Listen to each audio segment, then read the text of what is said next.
প্রধান উপদেষ্টা ডক্টর মোহাম্মদ ইউনূসের বাসভবন যমুনা ও এর আশপাশ এলাকায় সমাবেশ নিষিদ্ধ আবারও জানালো ঢাকা মেট্রোপলিটন পুলিশ।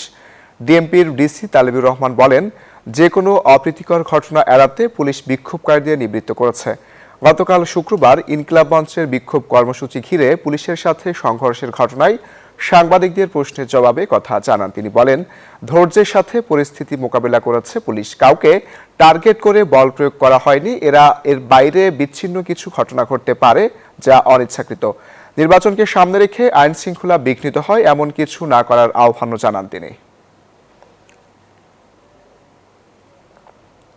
জনশৃঙ্খলা রক্ষার স্বার্থে এবং মাননীয় প্রধান উপদেষ্টার নিরাপত্তার স্বার্থে রাষ্ট্রীয় অতিথি ভবন যমুনা এবং সংলগ্ন এলাকায় যে কোনো ধরনের সভা সমাবেশ, গণজমায়েত, মিছিল, শোভাযাত্রা এবং বিক্ষোভ প্রদর্শন নিষিদ্ধ করা ছিল।